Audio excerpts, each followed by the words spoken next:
Halo, sahabat jejak waktu Muslim. Assalamualaikum warahmatullahi wabarakatuh. Kembali lagi bersama kami. Pernahkah sahabat merasa punya harapan besar kepada Allah? Atau punya rasa takut yang luar biasa pada siksanya? Tentu saja pernah kan? Harapan membuat kita semangat, dan rasa takut membuat kita waspada. Tapi, pertanyaannya, apakah harapan dan rasa takut itu sudah benar-benar bermanfaat bagi kita? Atau jangan-jangan semua itu hanya angan-angan kosong? Nah, pada kesempatan kali ini, kita akan mengupas tuntas masalah ini langsung dari sumbernya, yaitu kitab Risalatul Mu'awanah, karya para ulama bijak. Kita akan membahas tentang roja atau harapan, dan khauf atau rasa takut. Ternyata, jika keduanya tidak dibarengi dengan tindakan nyata, hasilnya bisa jadi nol besar. Yuk, kita dalami bersama agar harapan dan ketakutan kita tidak sia-sia. Dalam kehidupan ini, kita semua pasti punya harapan dan rasa takut. Kita berharap masuk surga, berharap rezeki lancar, berharap keluarga bahagia. Di sisi lain, kita juga takut akan neraka, takut akan musibah, takut berbuat dosa. Harapan ini jadi bahan bakar kita untuk bergerak maju, sedangkan rasa takut jadi rem agar kita tidak tergelincir. Ini adalah fitrah manusia. Namun, para ulama yang mata hatinya telah dibukakan oleh Allah memberikan sebuah peringatan penting. Tidak semua harapan dan tidak semua rasa takut itu bernilai di sisi Allah. Ada harapan yang hanya menjadi angan-angan, dan ada rasa takut yang hanya menjadi bisikan hampa.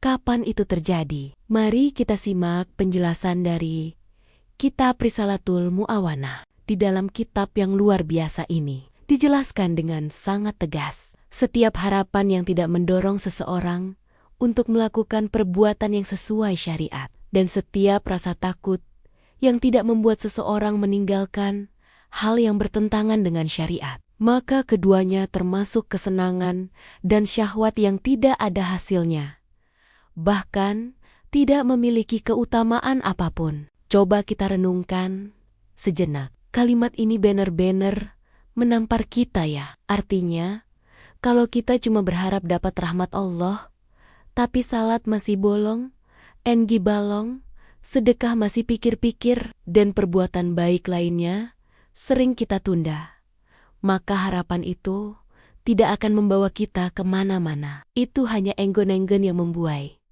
bukan harapan yang membangun. Begitu juga sebaliknya. Kalau kita bilang takut pada siksa neraka, tapi lidah kita masih suka gibah, mata kita masih suka melihat yang haram, dan tangan kita masih melakukan hal-hal yang dilarang Allah, maka rasa takut itu palsu. Itu hanya ketakutan sesaat yang tidak punya kekuatan untuk mengubah perilaku kita menjadi lebih baik. Para ulama memberikan perumpamaan yang sangat sederhana, tapi mendalam. Bayangkan, ada seseorang yang sangat berharap mendapatkan harta karun. Apakah dia hanya akan duduk diam di rumah sambil berkhayal? Tentu tidak. Orang yang benar-benar berharap pasti akan bangkit, mengambil peta, membawa cangkul, dan mulai menggali. Dia akan berusaha keras untuk menemukan harta karun itu. Sekarang bayangkan orang yang sangat takut pada singa buas. Apakah dia akan santai bergelenjelan di hutan yang terkenal ada singanya? Tentu tidak. Orang yang benar-benar takut pasti akan lari menjauh, mencari tempat yang aman, dan melakukan segala cara untuk menghindari pertemuan dengan singa itu. Logis kan? Begitulah seharusnya harapan dan ketakutan kita kepada Allah. Harapan akan surgania harus membuat kita menggali ladang amal, rajin sholat, rajin puasa, rajin berbakti pada orang tua, dan rajin berbuat baik kepada sesama. Ketakutan akan nerakanya harus membuat kita lari sejauh mungkin dari jurang maksiat, menjauhi riba, meninggalkan gibah, dan menahan diri dari segala perbuatan dosa, sekecil apapun itu. Jadi, kalau harapan dan ketakutan kita tidak diiringi dengan aksi nyata, itu ibarat angin lalu. Terasa sepoi-sepoi, tapi tidak memberikan dampak apa-apa bagi perjalanan spiritual kita. Itu hanya menjadi kesenangan atau syahwat jiwa yang menipu. Kita merasa sudah menjadi orang baik hanya dengan berharap, atau merasa aman dari dosa hanya dengan merasa takut. Padahal, semua itu kosong. Mari kita lihat konta-konta dalam kehidupan sehari-hari. Ada seorang pemuda yang berharap menjadi orang sukses dan bisa membahagiakan orang tuanya. Tapi setiap hari kerjaannya hanya main game dan rebahan. Apakah harapannya akan terwujud? Mustahil. Ada juga seseorang yang mengaku takut pada penyakit diabetes, tapi setiap hari minum manis dan makan sembarangan. Apakah rasa takutnya akan melindunginya?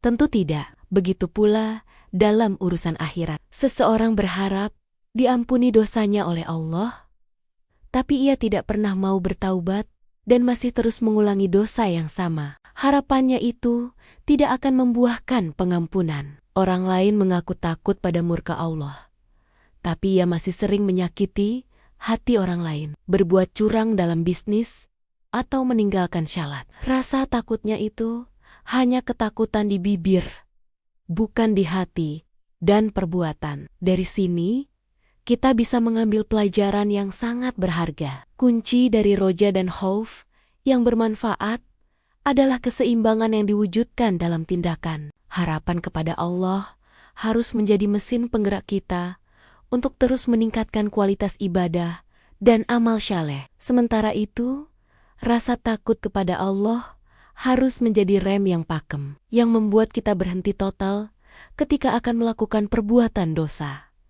Inilah yang disebut harapan dan ketakutan yang produktif. Bukan harapan yang membuat kita terlena, dan bukan ketakutan yang membuat kita putus asa. Keduanya harus berjalan beriringan, seperti dua sayap seekor burung. Dengan dua sayap yang seimbang, burung bisa terbang tinggi. Begitu pula kita, dengan harapan dan ketakutan yang seimbang dan diwujudkan dalam amal, kita bisa terbang tinggi menuju ridha Allah Subhanahu wa Ta'ala.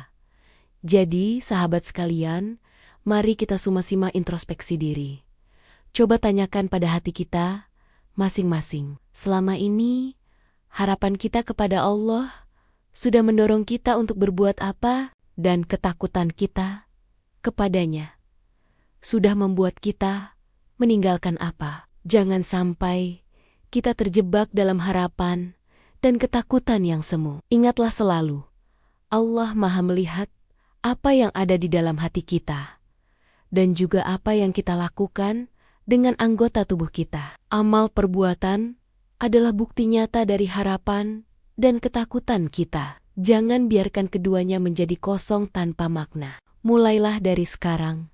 Wujudkan harapanmu dengan usaha dan buktikan rasa takutmu dengan menjauhi larangannya. Wallahu alam bishawab. Semoga penjelasan singkat ini bisa memberikan pencerahan dan menjadi pengingat bagi kita semua untuk menjadi hamba Allah yang lebih baik. Mari kita jadikan harapan dan ketakutan kita sebagai energi positif untuk terus memperbaiki diri. Terima kasih banyak sudah menyimak video ini sampai selesai. Jika sahabat merasa konten ini bermanfaat, jangan lupa untuk menekan tombol like, bagikan kepada teman dan keluarga. Dan tentu saja, subscribe channel Jejak Waktu Muslim agar kita bisa terus belajar bersama.